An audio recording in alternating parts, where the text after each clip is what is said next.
ಹಾಸನದಲ್ಲಿ ಹಿಂದೆಂದೂ ಕಾಣದ ದೃಶ್ಯ.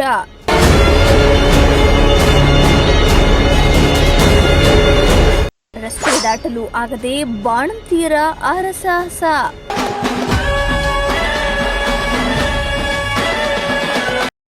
ಅಬ್ಬಬ್ಬಾ, ಯಾಮಾರಿದ್ರೆ ಜೀವಕ್ಕೆ ಕೂತು.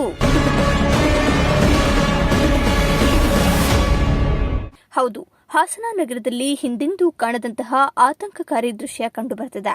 ನಗರದ ವಿಶ್ವಕರ್ಮ ವೃತ್ತದ ಬಳಿ ರಸ್ತೆ ದಾಟಲು ಸಾಧ್ಯವಾಗದೆ ಬಾಣಂತಿಯರು ಹರಸಾಹಸ ಪಡುವ ಪರಿಸ್ಥಿತಿ ನಿರ್ಮಾಣವಾಗಿದೆ. ಸ್ವಲ್ಪ ಯಾಮಾರಿದ್ರೂ ಜೀವಕ್ಕೆ ಅಪಾಯ ಉಂಟಾಗುವ ಭೀತಿ ಎದುರಾಗಿದೆ. ಹಾಸನ ಜಿಲ್ಲೆಯ ವಿವಿಧ ಭಾಗಗಳಿಂದ ಬಸ್ಗಳಲ್ಲಿ ಆಸ್ಪತ್ರೆಗೆ ಚಿಕಿತ್ಸೆಗಾಗಿ ಬರ್ತಿದ್ದಾರೆ.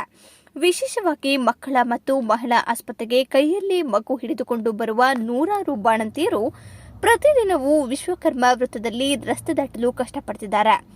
ಇಷ್ಟು ದಿನಗಳಿಂದ ಈ ಸಮಸ್ಯೆ ಮುಂದುವರೆದಿದ್ರೂ ಸಂಬಂಧಿಸಿದ ಅಧಿಕಾರಿಗಳಿಗೆ ಇದು ಕಾಣಲಿಲ್ವೇ ಎಂಬ ಪ್ರಶ್ನೆ ಸಾರ್ವಜನಿಕ ವಲಯದಲ್ಲಿ ಕೇಳಿಬರುತ್ತಿದೆ. ತಕ್ಷಣವೇ ಪಾದಚಾರಿ ದಾರಿ, ಸಿಗ್ನಲ್ ಅಥವಾ ಜೀಬ್ರಾ ಕ್ರಾಸ್ ವ್ಯವಸ್ಥೆ ಕಲ್ಪಿಸಿ ಸಮಸ್ಯೆ ನಿವಾರಣೆ ಮಾಡುವಂತೆ ನಾಗರಿಕರು ಆಗ್ರಹಿಸಿದ್ದಾರೆ. ನಾನು ಹಾಸ್ಪಿಟಲ್ಗೆ ಹೋಗೋಕ್ಕೆ ಅಂತ ಬಂದೆ, ಆದರೆ ರೋಡ್ ಕ್ರಾಸ್ ಮಾಡೋಕ್ಕಾಗಲ್ಲ. ತುಂಬ ವೆಹಿಕಲ್ಸ್ ಬರ್ತಿರುತ್ತೆ. ಚಿಕ್ಕ ಮಗು ಬೇರೆ ತಗೊಂಡಿದ್ದೀವಿ ಜೊತೆಗೆ. ಹೀಗೆ ಸುಮಾರು ವಯಸ್ಸಾದವರೆಲ್ಲ ಬರ್ತಿರ್ತಾರೆ. ರೋಡ್ ಕ್ರಾಸ್ ಮಾಡೋಕ್ಕೆ ತುಂಬ ಕಷ್ಟ ಆಗುತ್ತೆ. ಒಂದು ಹಂಸಿದ್ರೆ ಚೆನ್ನಾಗಿರ್ತಿತ್ತು. ಹಾಂ, ಹಾಸ್ಪಿಟ್ಲಿಗೆ ಹೋಗ್ತಾ ಇದ್ದೀವಿ. ಹಾಂ, ಡೈಲಿ ಹೀಗೆ ಇರುತ್ತೆ. ತುಂಬ ವೆಹಿಕಲ್ಸ್ ಇರುತ್ತೆ. ತುಂಬ ಕಷ್ಟ ಆಗುತ್ತೆ ರೋಡೆಲ್ಲ ಕ್ರಾಸ್ ಮಾಡೋಕ್ಕೆ, ಆಯಿತಾ. ಮಕ್ಕಳೆಲ್ಲ ಇಟ್ಕೊಂಡಿರ್ತೀವಿ. ಮಕ್ಳ ಜೊತೆ ಎಲ್ಲ ರೋಡ್ ಕ್ರಾಸ್ ಮಾಡೋಕ್ಕಾಗಲ್ಲ. ತುಂಬ ಕಷ್ಟ ಆಗುತ್ತೆ. ಸ್ಪೀಡಾಗಿ ಬರ್ತವೆ ವೆಹಿಕಲ್ಸ್ಗಳೆಲ್ಲ. ಜಾಸ್ತಿ ತಗೊಂಡ್ರೆ ಒಂದು 10-15 ನಿಮಿಷನಾದರೂ ಬೇಕೇ ಬೇಕು ರೋಡ್ ಕ್ರಾಸ್ ಮಾಡೋಕ್ಕೆ.